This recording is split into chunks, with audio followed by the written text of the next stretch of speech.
Actually വെളുക്കാൻ വേണ്ടിയിട്ട് glutathione നല്ല. Glutathione എന്ന് പറയുന്നത് പവർഫുൾ ആയിട്ടുള്ള ഒരു ആന്റി ഓക്സിഡന്റ് ആണ്. സ്കിൻ ലൈറ്റനിങ് എന്ന് പറയുന്നത് അതിന്റെ ഒരു സൈഡ് എഫക്ട്സ് ആണ്. നമ്മൾ ലിവറിനൊക്കെ യൂസ് ചെയ്യുന്ന ഒരു ട്രീറ്റ്മെന്റിന് വേണ്ടിയിട്ട് അതിന്റെ സൈഡ് എഫക്റ്റ് ആണ്. ഓവർ ദ ടൈം അവർ കണ്ടതാണ് സ്കിൻ ഒന്ന് ഇംപ്രൂവ് ചെയ്യുന്നുണ്ടല്ലോ. ബേസിക്കലി അത് എങ്ങനെയാണ് വർക്ക് ചെയ്യുന്നതെന്ന് വെച്ചാൽ ഗ്ലൂട്ടാത്തൈൻ നമ്മുടെ ബോഡിക്കകത്ത് തന്നെയുള്ള ഒരു ആന്റി ഓക്സിഡന്റ് ആണ്. സോ ആന്റി ഓക്സിഡന്റ് ആയതുകൊണ്ട് തന്നെ നമ്മുടെ ബോഡിക്കകത്ത് ഓക്സിഡേറ്റീവ് സ്ട്രെസ് ഉണ്ടാവും. ആ ടൈമിൽ നമ്മുടെ ബോഡിക്കകത്ത് മെലനിൻ എന്ന് പറയുന്ന പിഗ്മെന്റ് ആണ് കളറിന്റെ ഈ ഒരു പിഗ്മെന്റേഷൻ കൊണ്ടുവരുന്നത്.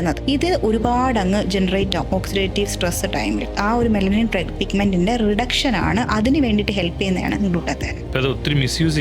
ഒരുപാട് മിസ്യൂസ് ചെയ്യുന്നുണ്ട്. കാരണം ഒരുപാട് ചീപ്ലി അത് അവൈലബിൾ ആയിട്ടുണ്ട്. കാരണം പല ബ്രാൻഡ്സും അതൊരു ഈ പറഞ്ഞ മാർക്കറ്റിംഗ് ഇതായിട്ട് വന്നിട്ടുണ്ട്. ശരിക്കും ഒരു ഓത്തന്റിക് ആയിട്ടുള്ള നല്ല റെപ്യൂട്ടഡ് ആയിട്ടുള്ള ഒരു ക്ലിനിക്ക് നിലയ്ക്ക് ഡോക്ടറിന്റെ അണ്ടറിൽ വേണം ഇതൊക്കെ എടുക്കുന്നുണ്ടെങ്കിൽ തന്നെ എടുക്കുക. അല്ലാണ്ട് സോഷ്യൽ മീഡിയ പ്ലാറ്റ്ഫോം ഒക്കെ എനിക്ക് ഒരുപാട് പേര് ചോദിക്കാറുണ്ട്. അതൊക്കെ ഞാൻ കറക്റ്റ് ആയിട്ട് നോ തന്നെ പറയാറുണ്ട്. പക്ഷെ ചിലവർ ഒരു ഇത് കാണിക്കാറുണ്ട്. ബിക്കോസ് ആ ഒരു ഡോക്ടർ കൊടുക്കുന്ന പ്രൈസ് ആയിരിക്കില്ല അവർ കൊടുക്കുന്നത്. വളരെ ചീപ്പായിട്ട് കൊടുക്കുന്നുണ്ട്. മിസ്യൂസ് ചെയ്യുന്നതാണ്. വിച്ച് നമ്മുടെ ഒരു സ്കിൻ അല്ലെങ്കിൽ ഹെൽത്ത് ഭയങ്കരമായിട്ടും ബാഡ് ആക്കുക. പ്രോപ്പറായിട്ട് നമ്മളൊരു ഡോക്ടർ ഒരു മെഡിസിൻ കൊടുക്കുന്നു, നമ്മൾ പ്രോപ്പർ ആയിട്ടുള്ള ഹിസ്റ്ററി ചോദിക്കും, ഫാമിലി ഹിസ്റ്ററി ചോദിക്കും, അവരുടെ മെഡിക്കൽ ഹിസ്റ്ററി ചോദിക്കും, അവരുടെ വെയിറ്റ്, ഹൈറ്റ് എല്ലാം നോക്കിയിട്ടായിരിക്കും നമ്മൾ ഒരെണ്ണം പ്രിസ്ക്രൈബ് ചെയ്യുന്നത്. ഇതൊന്നും ഇല്ലാണ്ടാണ് ബ്ലൈൻഡ് ആയിട്ട് ഗ്ലൂട്ടാത്തൈൻ ഒക്കെ നമ്മുടെ മാർക്കറ്റിൽ നിന്ന് പർച്ചേസ് ചെയ്ത് യൂസ് ചെയ്യുന്നത്.